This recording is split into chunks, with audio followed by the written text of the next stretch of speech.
Hi, Saurabh. Welcome to our podcast. You were, of course, part of our original season one. Would you believe that that was 2.5 years ago, back in, I think, November, December 21? And just to rewind and refresh, at that point of time, Eloelo had raised just about $2 million and you were 2 million in downloads. Correct. Today, you're number one on the Google Play Store. So, firstly, congratulations on that. Thank you. And let's start with maybe how it all started and how has the last 2 years been for you and what an amazing journey it's been. Thank you. Thank you so much for having me here, Anjali. And always great to be back here and chat with you. Yeah. It's been a great journey. We spoke when we were at about 2 million. Now we're north of 50 million. Yeah. So just in terms of sheer volume of learnings and in terms of sheer scale, the last 2 years have been phenomenal. Seen a lot of phases. Like at that time, we were just a app which had a few formats in a couple of games, which we used to do, a few hundred creators, a few thousand users being very active and a few lakh users possibly at that time. Now, the way the app has sort of grown, it's almost touched the local, I would say it's touched the cultural fabric of this country. It's transitioned from a live game product to a live social media product in its pure sense, right? It has multiple formats now, games being one of them.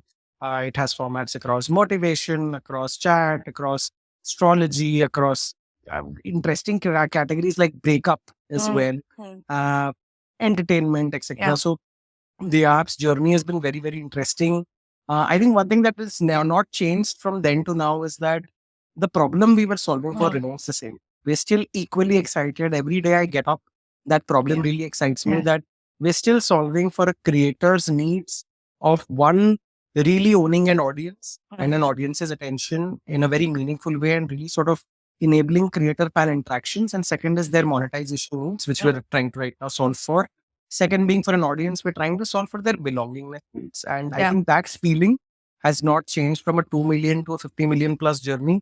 But I think sheer scale, sheer number of people who've joined us, the kind of investors who've come on board and supported us, the love we've seen in the country. I mean, beating products like Hotstar, Jio, and coming on top of the country has been a phenomenon, right? Yeah. And that's what I was going to allude to when I said number one on the Play Store. You're actually completely redefined not just one, but several categories. And you're number one ahead of folks like Z, Jio, Prime, Disney Hotstar. So it is an incredible feat. So congrats once again. And when I say multiple categories, I wanted to allude to what you said. So you have the app is like this beautiful intersection of we can have meaningful live social interactions across like a gaming format, astro format, just like talk to friends, build online communities, and just really create that sense of community and belongingness in a digital, space. Correct. Given your vernacular focus, people would tend to believe that it's mostly a Hindi language app. But the beauty also of Eloelo is that more than 25% is now beyond Hindi into 7 to 8 other languages, right? So take us through beyond Hindi. What are we seeing in terms of entertainment and co-creation? So beyond Hindi, I mean, this is one of our favorite topics, and it's also for this AOB, the way we look at it is beyond Hindi is a huge number that we want to chase and grow for the simple reason that we're an app that really talks about access, right?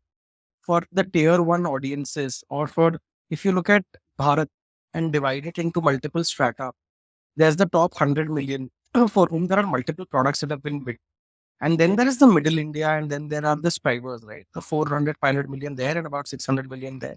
I think there has been not a single product that has been talking to anyone other than the top tier one in terms of a social media, right? Which can go to a significant scale. What we realized was that while for the top 100 million, escapism was the bigger problem solved because there is time density. They're taking shorter breaks and they just want something which can feed into their dopamine for about 2-3 minutes. So like I could be doom scrolling, I could be passive scrolling for about 2-3 minutes and I'm having fun at that. But when you start looking at the nerves of middle India, you have to talk about emotions of belongingness, loneliness. Their social fabric is just evolving. And there are not that many people who are talking to them in their language, in their interest areas, and in a manner that is acceptable to them. So we solved for the manner first by saying that we'll be live first. They're going to talk about for every other product, live has been a niche so far. we decided to unbundle that and said, we're just going to be about life.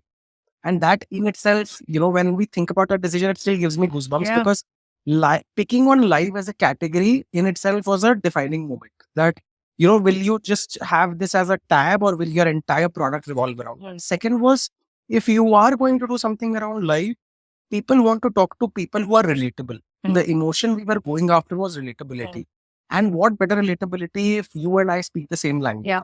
So, where the app started as an app for Madhya Pradesh, Rajasthan, UP, Patna, Bihar. So, that entire belt, right?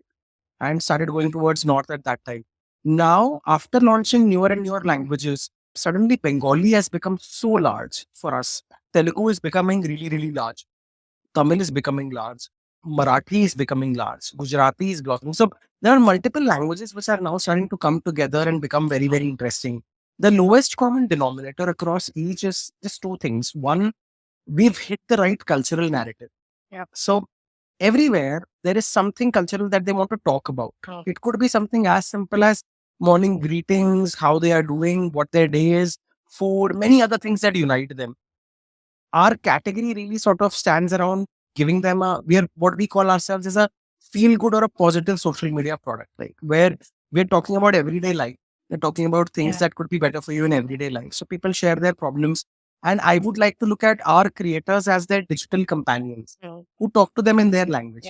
So imagine the aha moment you get that if you are a Marathi language speaker, you're currently just able to watch async content in Marathi, but you're not really able to talk to people. So now if you're actually able to go into a live room, interact with someone in your language, and they are talking about something which is relevant to you, then you can spend hours and minutes and whatever into that product. So I think that is one of the reasons why non-Hindi is starting to scale. I would say it's very, very early days and we want to be at least 3x of where we are at right now.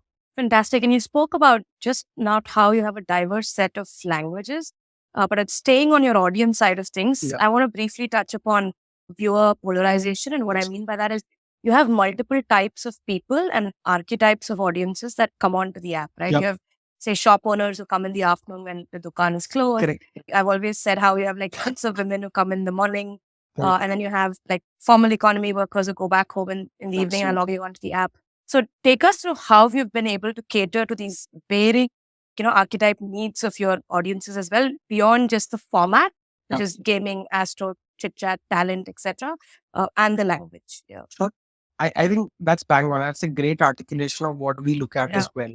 I think in India, right, everything started off, and if you go into a 30,000 feet view, the connectivity needs came initially from just passive viewing, and then people would bond over certain things that they are watching together. Started as a living room entertainment television product for everyone, right? That neighbors and others are coming together watching something, and that built common context. Now think of that, but now coming in for a digital product where the format, the actual live or the actual content may not be as produced as what it is in television, but it's extremely relatable. So that was one that we had to solve for. That how is it going to be relatable? How does it change from time of day? Like, for example, a lot of your morning lives typically center around astrology, motivation, starting the day on a great note. Your typical other formats pick up in the afternoon and evening. And that is where two very interesting TGs come in. Shop owners, of course, is a very large TG because they would typically shut or take a break from about 2 p.m. to 5 p.m. What is the product where they can really sort of gel, they can come in live?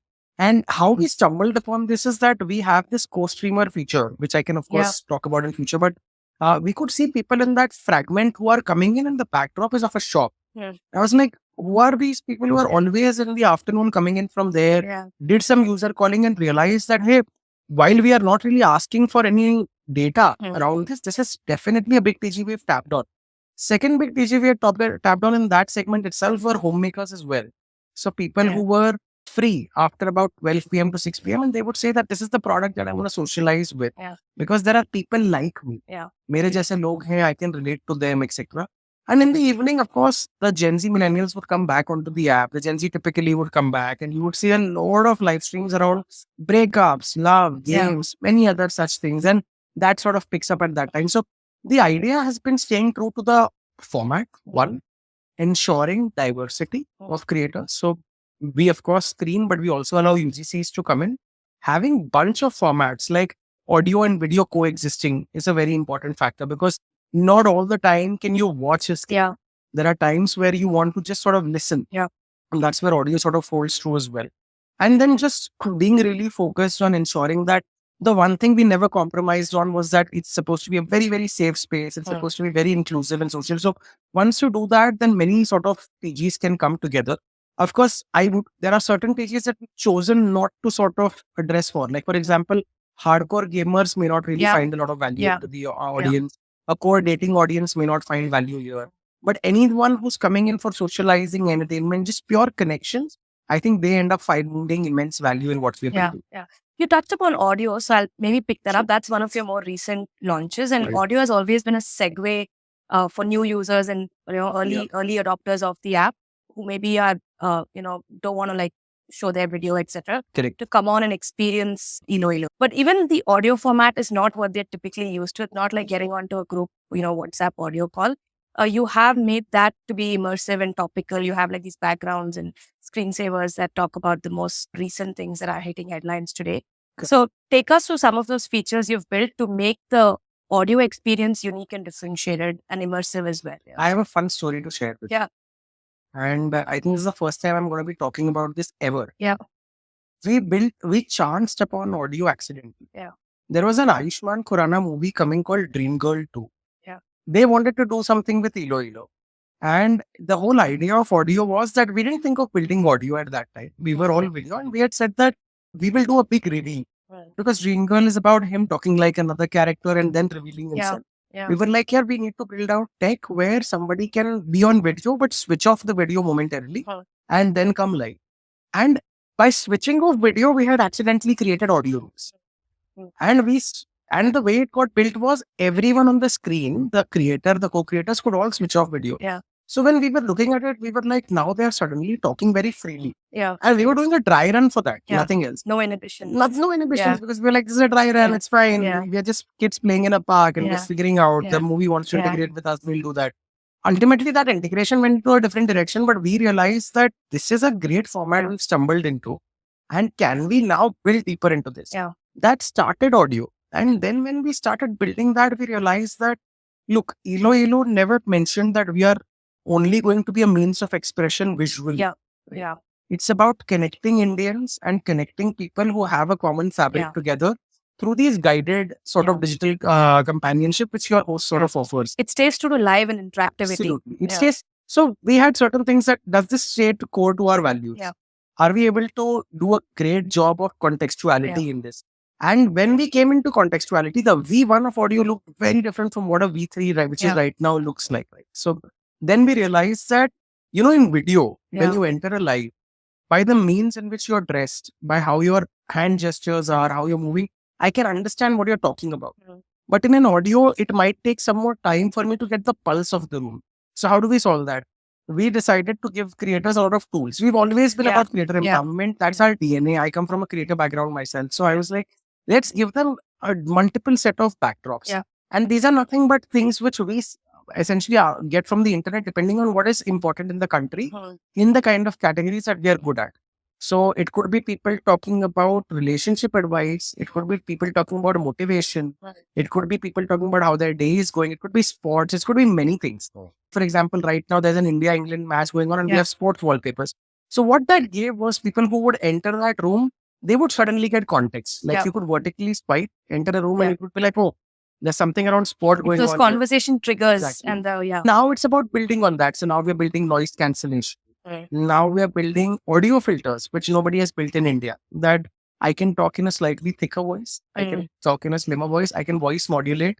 And imagine the kind of powers I can give to a creator. Because they can hold their own mime anime kind of a show without really sort of professionally rehearsing for it because of the tools we've given. So that can take your audio interactivity to the next level. And that is really what we've been about, that people should connect and people should have a great fun time. And the host should be the central point of the entire narrative. It shouldn't be just peer-to-peer. Also, just to give our viewers and listeners a sense of the diversity of content, would love to talk about the Ram Mandir opening live stream as well. I think that was also very, very surprising and also iconic with the number of millions of Jai Shri Ram stickers that were used during that live stream. But maybe you could talk about that. So being topical has always been something we've tried to do as part of our DNA. Right? As a product that is inherently social, we have to always talk about things that the people who are watching are interested in. Right. So at that time, and I can give you a couple of examples along with that as well. So when Ram Mandir was happening earlier, just 2-3 days before that, the whole cultural fabric in this nation was changing, right? People were like, something great is happening. And we could suddenly see gifts that are being sent changing, stickers that are being sent changing. And we were like, this is giving us a signal that people really want to interact. And there were hundreds of platforms where you could watch it live. So that was not really the challenge. The challenge was that how are you creating an experience where hundreds and thousands who are watching it live can actually chat? So we added custom stickers. We ensured that key moments are clipped well, etc. So that became a great highlight. Secondly, like for example, with Valentine's Day launching now, we launched shairis, we launched codes. This was live as well as these things. So we now are trying to go wider as well and said that now you can launch and put your own photos, etc. and share that because you essentially want to express yourself. We are all about expressing. In Ram Mandir's live room, you are essentially watching Ram Lalla and you are essentially chatting with others who have the same passion as you do. In a motivation sort of a quote, you are sharing it with people because it relates to you. So the idea is to be topical within the areas that we play in and really sort of have diversity because a static social platform is really boring. So we should address a various. Yeah, you need fresh new content all the time. Yeah. I think that also leads me to the interactivity piece, right? And maybe we should touch a little upon how more than 25% of your audiences actually become co-creators. Yes. And there's several lean-forward interactions that the app is designed for. But take us through both from a feature build, how easy it is for folks to become interactive with the creator and the host. And what do you think the trigger is for people to first come in as maybe a viewer and then very quickly become a co-creator? I think being a co-creator is such an integral part of our product PMF, right? I think if you take a step back from Eloelo and figure out that every platform has that one thing that is very different about its DNA, which no one else has. Like for Facebook, it was the wall, the feed, photos of you where you're being tagged and you're like, hey, this is really different. For Snap, it was stories. For Insta, it just became a gradual evolution. First, it was just a beautiful app on photos and video, and then it sort of added more and more things. With Eloelo, right, we realized that initially, live streams would have gone into two directions. It could have just been a broadcast, that there could have been millions of people who are listening to a live sort of a chat. And we realized we don't want to build that because that's one way. There's never going to be a meaningful dialogue. And that way, the platform is not going to really value add a lot of people. YouTube is doing a great job of it. Others are doing a great job of it. We wanted people to talk to their favorite creators. And then gradually, it's a part of a flywheel of you talk to them. You realize that, hey, I'm on a stage now. I'm doing like 5 to 10 followers myself. Now, do I want to be a creator? Do I want to swap seats? And do I want to be the one who's holding this experience together? So that really sort of kicks off the flywheel. And then you want to earn money and then you want to sort of really become very loyal to a platform because now you're sort of building an audience, you're monetizing, you're growing with that platform. So co-creation is a huge part of the DNA. How we made it very simple was through two things. One, you're a platform that until you do a meaningful action does not ask you to log in, right? So it's initially about just setting up trust because you're talking to a middle India user for whom there is inherent trust deficit, right? That there are a lot of new platforms and you're a new age brand. You're a 2.5, 3-year-old brand. Not everyone knows about you. So it's about giving them a very low friction start and saying that, hey, just experience the product. You can trust us. Crores of others trust us, etc.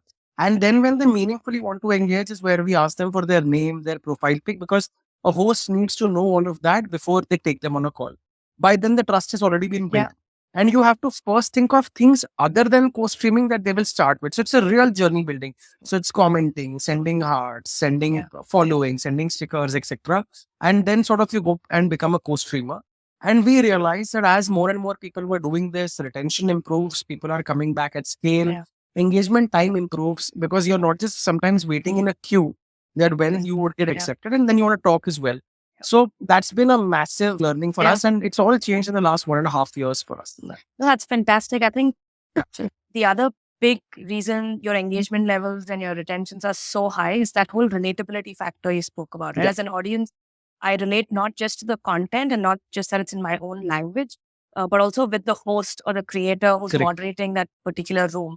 And you briefly touched upon how you're not really chasing the celebrity co-creator or the celebrity creator slash host, but you've actually now almost created your own stars within Eloelo, and you have several creators who have more than a million followers and their own micro communities within Eloelo, right? Correct. The reason I co-create is because I'm seeing and talking to somebody who's so relatable to me and my persona and my life problems. Take us through how have you managed to curate on the creator side? What are the toolkits that you give them? Because you don't just push them into rooms, you set them up for success, right? Correct. Both in the product side, we spoke about toolkit. Take us through how have you been able to so successfully curate creators and set them up and enable their success on the app? One thing that as a product we're very proud of is that right from a large celebrity, like a Kartik Aaryan, to somebody who's just on the internet in their first or second month, we can help both on Eloelo build an audience. At scale. And I think that in a nutshell is what product building is about, right? Because if you have to do that, there are certain things which become non-negotiables, and that I could articulate as 3 points. One is tools, right? That what are the right tools that you're giving them, right? From creator onboarding, just like you've heard of an FTUE, there is an FTCE as well, a first-time creator experience. So lot of guided navigation, that this is where you see your gifts, this is where you see this, and it's a lot of progressive disclosures. We will not directly bombard you that do this, do that, and stuff. We'll go very, very easy on in terms of how to create and stuff, giving them the right tools in terms of visual filters, audio filters, etc. Second is trust and safety. This is very important for us. Because what we've realized is that when you feel home, like right now I'm talking to you, I feel at ease. So there's the best version of a person that can come out. When a creator feels at ease, they're far more likely to be impactful. They're far more likely to engage, touch a lot of hearts, engage. So just ensuring, so what we never compromise on is that as a host, you should be able to mute others, unmute others, switch off someone's video. You should be able to be in charge of your. So think of it as your little Roblox, right? Where you can play around with who should come on the call, who should go. Who should you sort of mention, who you should not. Everything, it's all under your control. Third is context. So setting context is about your thumbnail, your room titles, your room backdrops, so that you're able to tell people are not going to spend more than 5-10 seconds into your room to understand what is happening. So we set you up for success by saying, hey, these are the things. And this is where our training comes in. So we have a proper team that looks after content training. And they would say that, and we can't train everyone. So certain things are done by a product. Some others come into our training loop where we would set you up for success in a more nuanced manner. And then you sort of grow with us. So I think a combination of these three is what we seem to be doing well. And I think the other big win so far has been just the amount of time people spend, right? Your power users are spending more than 75 minutes on the app. So it's actually content that is getting consumed in long format forms. Absolutely. And this is live non-format, which is even harder to do, right? And I always have said it's a culmination of all these things that you've done, whether it's co-creation, whether it's vernacular, multiple formats, creator products and tools, the fact that it's continuously new, relevant, very topical, seasonal content. But the interesting piece is that even the number of sessions people do is like multiple, right? And I'm actually switching from room to room, host to host. So just wanted to touch upon this almost beautiful intersection, this one-of-a-kind thing we have created where the video is consumed in long format, but there's like multiple options and varieties, and there are over 100,000 daily live rooms that people can choose from, right? So there is no Pareto here. People are really spread out like wide across the app. But take us through how did you get to this point? And from day one, you've been at such a high engagement time. Right. But what is that magnet that kind of draws people to spending an hour plus daily on Eloelo? So for a product in our space, which is in the social entertainment area, the economy that you want people to spend first is their time. Right.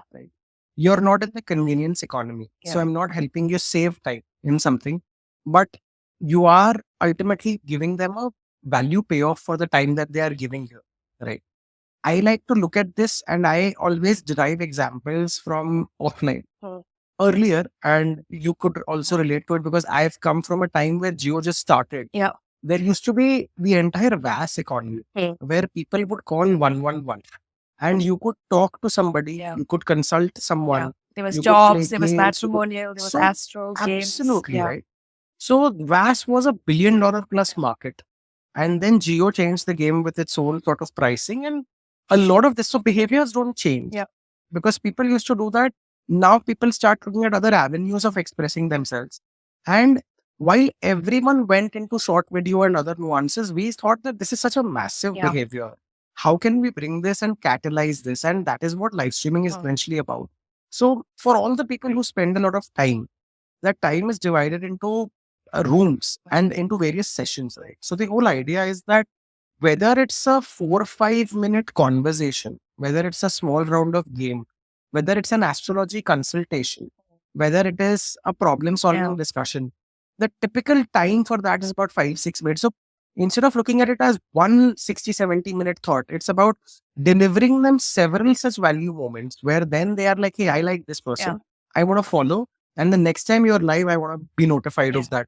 And that loop is what we are sort of really excited about because there as a social product, you're then talking about retention. You're talking about people coming back more and more often. And that channel flipping behavior on TV that people do. Exactly. And we internally call it something called as meaningful sessions. Right. Because it has to be a session which is meaningful.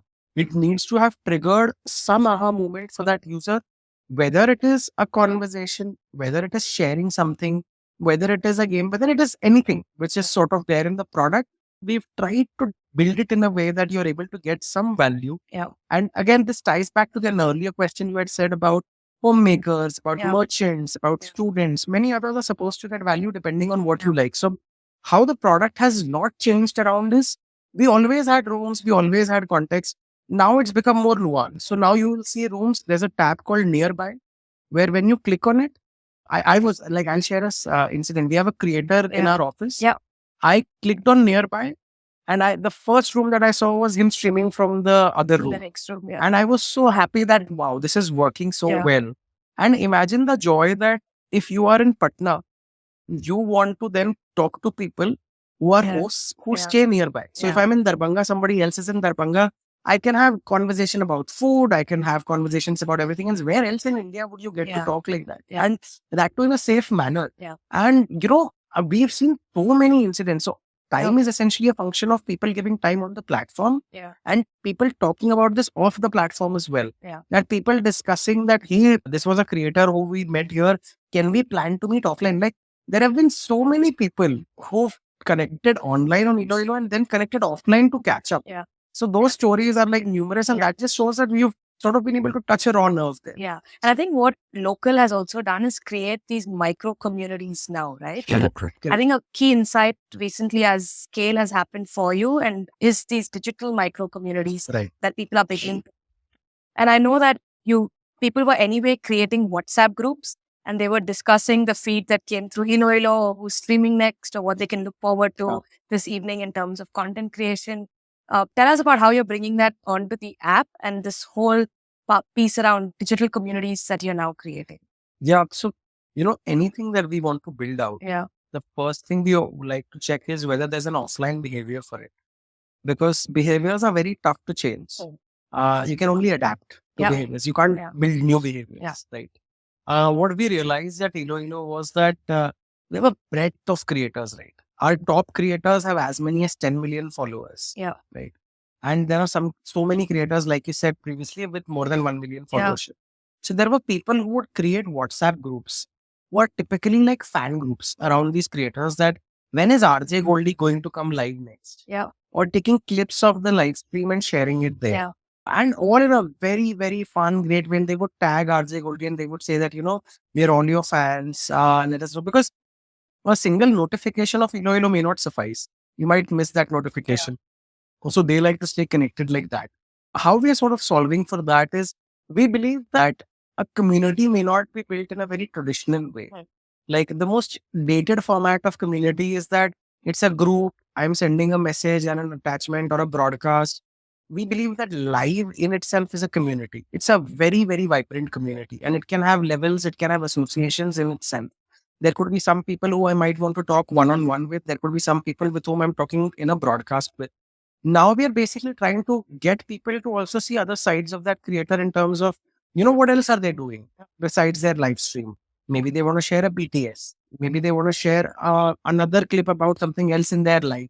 And that is something that we are already sort of working on, because we believe that Eloelo in a nutshell is a digital community, right? Of people coming together, really socializing over common interests. So that's something, of course, that is there on the horizon. For that, bunch of products being built, but that would be hopefully something that you could enjoy in the next few months. Awesome. When you see it on the product.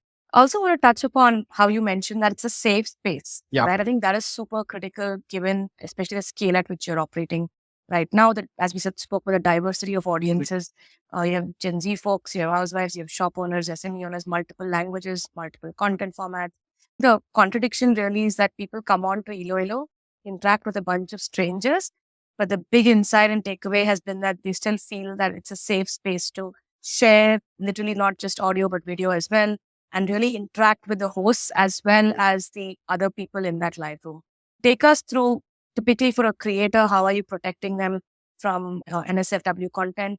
And also, how have you managed to create the sense of safety so that there are no inhibitions and people are okay sharing vulnerabilities in an online safe space? Correct.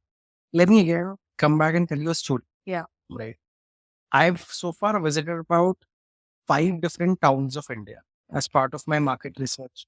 And the question you're asking me is a question that we asked users as well. We were like, आप क्यों अनजान लोगों से बात कर रहे हो? I asked them very point blank that आपके दोस्त हैं, आपके कोई कॉलेज फ्रेंड्स हैं, आप उनसे बात करो, आप अनजान लोगों से बात कर रहे हो, आपको आपको सही लग रहा है? And I was very blown away by the insight. They'll call me भैया when I go there, right? I'm like, भैया, the problem जो हमें होती है, the problem we face is that our friends are not available at all points of time. When I call them and I talk to them, maybe I'm preparing for UPSC and I'm having my own struggle. And when I call them and they're like, yeah, you are always complaining about your life. I don't want to hear this. I have my own problems. And I was like, okay, I didn't even get. A lot of times it's about an outlet, right? Mental health is not very actively discussed in India. And sometimes a product just becomes an outlet for them. That let me sort of chat with people, where the first fabric that we tried to crack was it's going to be non-judgmental. So your host is supposed to really welcome you. They listen to you. And while they are no experts, so they can't give you solutions, sometimes just listening to you is part of the solution, right? So that has been the one insight that really changed the way we operated the platform. So that was one. And second aspect around the whole safety aspect is tech. That when we first understood that people want to talk, then that means there are enough good actors in the system. But you have to protect the system from bad actors. Yes. It's not to say that we don't have bad actors. It would be a lie to say that we've not encountered any situations. So how do we solve for that? We solve for that in 2-3 ways. One is essentially, the intent is very high. So we use a lot of AI here in terms of parsing a live stream into images, not just your host, but co-host. There are text models that we see for comments. There are visual models we see for video. And there are audio models we see for voice. So for all three, we can get instant feedback that if there is something that crosses a threshold, we can auto end it. So we have like a Thanos feature inside the app, and we actually just auto end it if we feel that this has crossed the threshold. And we have hundreds of manual moderators. We have in-house as well as working with BPOs who are working in shifts, and this number has constantly been going up. Like, when we started, I was the moderator along with a few others, and we would keep watching that everything needs to be okay. Now, with the kind of scale we have, we soon need thousands of moderators. So they're just essentially watching in overall. Here, we not just get to moderate the lives, we get feedback about the quality as well. And our product tagging, essentially, this is a human talking to an AI and making the product better. So that really helps. Third is, now we are essentially trying to create products where the creator and their family takes control, right? Like, if I trust you, then let me focus on the great show here, right? That I'm talking to people.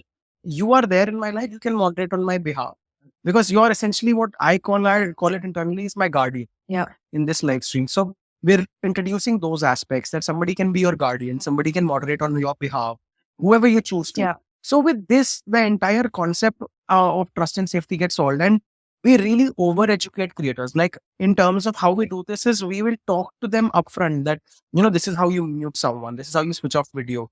You are in control, whether you want to allow people on the video or not. It's all up to you, because as a product, one thing we can't change is that we are live. Yep. So the fraction of delay is just 2 seconds from what you said to what a user hears. So in that, we threw the best format possible. So that essentially means what? Our APIs have to call back in about 300 ms, right? If there is something, our moderators have to be on the ball at all points of time. We have to equip creators with the best tools possible. And we do the best job in all these three. So at this point of time, if I talk about a metric we have, it's called incident resolutions or incident rates. We are right now, I would say, about 99% free of any such incident. Fantastic. That's fantastic. And that actually takes me to the team behind all of this. And you've really gone from one person to now over 100 folks, and you've built out this fantastic leadership team around yourself. So take us through hiring playbooks, maybe for founders listening in today. What has worked for you, not worked for you? How have you built your, strength around hiring around the founder, I would say, and maybe even take us through some examples of what has worked for you in your leadership hire. Sure. I think the credit that I would give for this is to Flipkart. Because I come from a Flipkart DNA. You know that you come from a Flipkart DNA, and you could relate to that because over there, the culture is that you're thrown into the fire very early on. And you have to figure it out. And you figure it out. Yeah. Right. And I realized that I figured it out like that. And I think it's very important to understand and be very honest to yourself that who are the kind of people who you like working with. Like for me, I like action. Yes, I like working with people who are high on energy, high on action. I'm extremely okay if we make mistakes because I know I would make more mistakes than the founder next to me. So high attitude, correct. For aptitude. So that has been very important. That if that is something that you resonate with, we'll have no friction and we'll at least work very well. Over here, because we were growing we've been growing at a very, very fast pace, right? Yeah. It was very important that I not just strengthen the CXO team, but the middle management as well. And I think we're really getting there. We are now about 132 people at Eloelo. So it's been an exciting number. People have really sort of stepped up. Like, for example, product. Yash has been with us for about more than 3.5 years now. 3 years, sorry. So he's sort of really stepped up. Nishit, who's been my friend since like 6 years. He's joined us recently as a CEO. Someone I know way back and has the same bias of action as I do. Kushal leads our content, our strategy, our business, even now advising on parts of product. So he sort of come in, somebody I know since like a year and a half now. Stellar background, comes with a very high bias for action, responsibility. Same. So Satvik looks at our perf, Ankit, Amresh, who look at our engineering. Folks who we've worked with, what we realized is that it's very tough to get it first time right. I would say that I would be lying if I say I have not made mistakes. And the mistakes are not in the people that I've worked with. It's in my choices. And sometimes no one is a great hire or a bad hire. It's about whether they gel in your working style or not. So figuring out what I want for this company was very important. And what I realized is that there are going to be so many decisions you have to make. If you get more than half of them right, it's great. So for me, it was about just understanding that, hey, this is what I like. This is what this person brings to the table. If I don't have to micromanage and I can just go about doing my task and a person can take this up on their own, then it's essentially about trust, right? And my way of working with my leaders has been that I'll give you all the trust and I don't want to take it back. So that is the way sort of the entire equation has worked. And now it's come to a level where we're strengthening middle management. We were always great at execution. You think of an idea at 10 p.m., we would be live with it at 12 a.m. That's been our DNA because we are restless people. And I like working with people who are very restless because I know for a fact that if you text me at 2 a.m. with an idea, I would probably be preparing a blueprint for that at 9 a.m. and talking to you that, hey, this is what I've thought. So working with people who exchange that energy is fun. And you've actually had very little attrition in the leadership team. And most of your CXOs have been with you for 2 years plus. And that 2 years is especially relevant because, like you said, you were at like less than half your scale, just a little under 2 years ago. And you're almost like 20x in the 4-year journey that you've had. What do you think the culture is? Clearly, you're doing something right, but take us through a day in the life of being at the Eloelo office or being at Eloelo.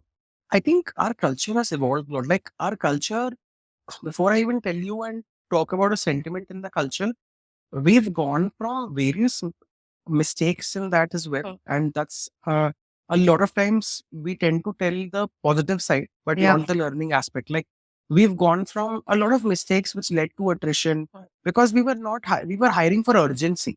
That who is available in the next 15 days. We were scaling up that. Who's available in 15 days. And let's hire a lot and we'll figure it out. At that time, I realized that maybe that's not the right way, right? Because you're just filling certain roles rather than really solving for that. A couple of folks in Android and backend, they've been with me since 3 years and 2 months now, right? Right from the time we moved from a React Native to a Kotlin, massive shift. These guys have been with us. And now they are like lead engineers in their respective pods. How you go about building culture with such guys is one, you trust them. But you trust them with the fact that you have to first explain them and give them context. You can't just say that you do this without giving them enough context of what is expected of their delivery. So trust with context has been one. Second has been massive respect for execution, right? We're a very, very execution first company. It's a speed over perfection kind of a concept that we believe in, that this has to be perfect. Correct. So let's ensure that we're at least doing 10 things so that we can get 6 or 5 of them right. If you only do 3 things, then there's a chance that our final efficacy would be much, much lower. How a day in the Eloelo office goes with these 2 things coming in is that it's one, been very high octane, high energy. Second is we are very ambitious people. Right. So in our town halls, you will see me standing sometimes on a chair. And we have it's very tough to do this in your podcast. But we have an anthem. I'll recreate it in a non-crazy way for you. We chest thumb or clap and we say Dhakka, laga, laga, laga, hu, ha, hu, ha. This came from my Xaviers learnings, where we had said that Eloelo is a company जिसमें थोड़ा धक्का लगाना पड़ता है. It was the thing we had said. We said, I'm not a repeat founder. For me to learn things, I've had to do a lot of dhakka in my life. And for my people as well, we said that, we're in a market which is not really a market where everyone's just going to be saying that your users want to pay, creators want to retain. You have to go above and beyond. So the dhakka is a part of our DNA. It's not something everyone talks about. We said, ki yaar ye lagana hoga, and that huha is our war cry. And we do this every town hall start and end. That is what you see. That in a nutshell is what Eloelo's culture is about. So whenever we do something which is crazy, like last year for Valentine's, we did a reality show where we got 6 couples called Love House, where we got 6 couples inside a Gurgaon villa, and we live streamed for about 120 hours straight. This year we did another. I remember you in a suit and me making fun of you when you were giving out the awards. So, and I could say people who had no experience of doing this live and being up for like 72 hours straight. And we had so many issues that time. No gear, nothing. Like you go to a large production house, they would do this for about 3-4 CR. We did this in a net budget of 24 lakhs. So that was our entire DNA, right? So we are action oriented. We are high on energy, we are very ambitious, and we are frugal in how we think. Like, if something has to be done, we are like, is this really important? Can we figure out a creative way of doing it? Our mind works on a lot of tikram. Let's do something interesting. It's very engineering. It's very much around innovation. I would say. So that is broadly our culture. Oh, fantastic. On that note, you've had a very successful Valentine's Day campaign, and this year you did something different. Your best campaign so far. Can you give us a sneak peek into what's coming up next? What's the next big thing that's brewing at Eloelo? Yeah, I mean, this Valentine's Day campaign was the start of what is coming in next as well. Right? Like, we realized that out of our entire TG, the one audience that we're connecting with the most is the youth of the country.